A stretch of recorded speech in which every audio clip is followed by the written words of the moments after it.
ધોરણ 11 BA એટલે કે ઓસી માટેનો ખૂબ જ અગત્યનો વિડીયો છે.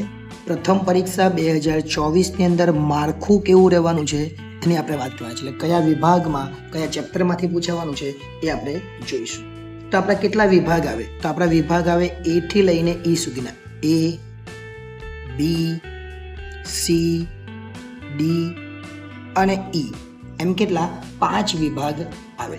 હવે આ વિભાગમાં કેટલા માર્ક્સનું પૂછાય?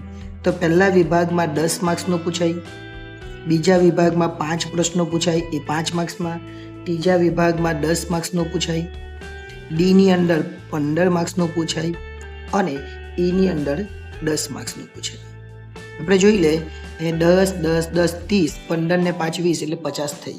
એટલે 50 માર્ક્સનું પેપર આખું આ રીતના રહેશે એ આપણે ખાસ ધ્યાન રાખીશું.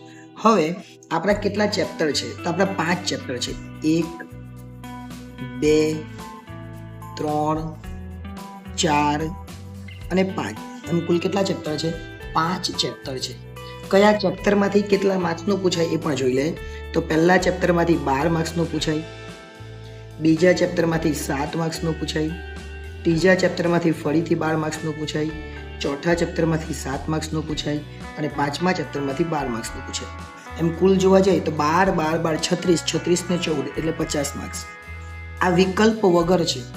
વિકલ્પ સાથે કેટલા માર્ક્સનું પૂછાય એ આપણે છેલ્લે જોઈ લઈએ. બરાબર? ચલો, વિકલ્પ સાથે કેટલા માર્ક્સનું પૂછાય એ પણ આપણે જોવાના છે. એટલા માટે પહેલાં કેટલા વિકલ્પો છે? તો એ 10 માર્ક્સ છે. એનો મતલબ કે 10 વિકલ્પ છે. 10 વિકલ્પમાં તે 5 ચેપ્ટર છે. એનો મતલબ કે દરેક ચેપ્ટરમાંથી 2 વિકલ્પ પૂછાશે. એટલે આપણે કેટલા ચેપ્ટર છે? 5 ચેપ્ટર. એ 5 ચેપ્ટરમાંથી 2 વિકલ્પો જોવા જાય 2, 4, 6, 8 અને 10. એટલે દરેકમાંથી 2 વિકલ્પ કરીએ તો કેટલા વિકલ્પ પૂછાય? 10 વિકલ્પ પૂછાય. એક વાક્યમાં જવાબ. તો એક વાક્યમાં જવાબ 5 પૂછાવાના છે. એનો મતલબ કે દરેક ચેપ્ટરમાંથી એક વાક્યમાં જવાબ આપણને પૂછાશે. એટલે 1, 2, 3, 4 અને 5 પ્રશ્નો એ પણ થઈ જાય. એટલે એ 5 પ્રશ્નો થઈ ગયા. હવે અગત્યનું છે, હવે સી થી આપણે ખાસ ધ્યાન રાખવાનું છે. સી ની અંદર આપણને કેટલા પ્રશ્નો પૂછાય? તો સી ની અંદર આપણને પ્રશ્નો પૂછાશે 8. કેટલા પ્રશ્નો પૂછાશે? 8. અને 8માંથી આપણે લખવાના કેટલા? તો 5. અને દરેકના 2 ગુણ એટલે 10 માર્ક્સનો આ વિભાગ થાય. પૂછાવાના કેટલા? 8. લખવાના કેટલા? 5. હવે 8 ક્યાંથી પૂછાય? તો પહેલા ચેપ્ટરમાંથી 1, બીજા ચેપ્ટરમાંથી 1, ત્રીજું, ચોથું અને પાંચમું આ દરેકમાંથી 2 પૂછાય. ત્રીજા, ચોથા, પાંચમામાંથી કેટલા પૂછાય? 2. એટલે 2, 4, 6, 7 અને 1, 8. કેટલા પ્રશ્નો થયા? 8. 8માંથી આપણે લખવાના કેટલા? 5. એટલે આપણે 10 માર્ક્સ આવી જાય. ત્યાર પછીની વાત કરીએ વિભાગ ડી. વિભાગ ડીમાં પણ એવું જ છે. આપણને 8 પ્રશ્નો પૂછાય અને 8માંથી આપણે કોઈ પણ 5 લખવાના રહેશે. હવે કયા 5 અને ક્યાંથી પૂછાય એની વાત કરીએ. તો પહેલા ચેપ્ટરમાંથી 2, બીજામાંથી 2, ત્રીજામાંથી 2 અને ચોથું ને પાંચમામાંથી એક પૂછાય. એટલે હવે આપણે ગણી લઈએ કેટલા થઈએ. જો 1, 2, 2 ને 2 4, 4 ને 2 6 અને 6 ને 2 8. એટલે 8 પ્રશ્નો એમાં પણ પૂછાય અને 8માંથી લખવાના કેટલા? તો 8માંથી 5 લખવાના અને એના 15 ગુણ આવશે. એટલે એ પ્રમાણે આપણે એની તૈયારી કરીશું.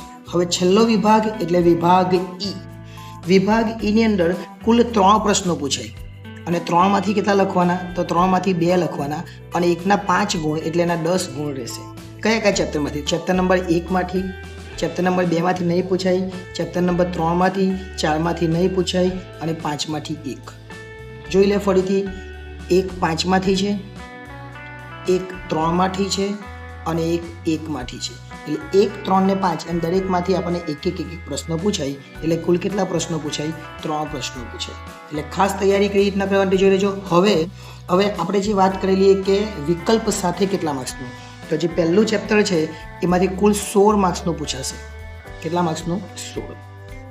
બીજા ચેપ્ટરમાંથી 11 માર્ક્સનું પૂછાય, ત્રીજા ચેપ્ટરમાંથી 15 માર્ક્સનું પૂછાય, ચોથા ચેપ્ટરમાંથી 10 માર્ક્સનું પૂછાય અને પાંચમા ચેપ્ટરમાંથી 18 માર્ક્સનું પૂછાય. એમ કુલ જોવા જાય તો 70 માર્ક્સનું પેપર હશે. કેટલા માર્ક્સનું? 70. તમારે 70માંથી 50નું લખવાનું. હવે સ્ક્રીનશોટ લેવો હોય તો લઈ લેજો, જેથી કરીને તમને કામ લાગે. એટલે આખો આ સ્ક્રીનશોટ તમે લઈ શકો અને સ્ક્રીનશોટના આધારે તમે તૈયારી કરજો, જેથી કોઈને કોઈ મુશ્કેલી ન થાય. આખી જ વસ્તુ તમને અહીંયા બધી જ દેખાય છે, એટલે વ્યવસ્થિત સારી રીતે સ્ક્રીનશોટ લઈ લેજો. હવે વિડીયો ગમ્યો હોય તો લાઈક કરજો, ચેનલને સબસ્ક્રાઈબ કરવાની બાકી હોય તો એ પણ કરી લેજો. આભાર.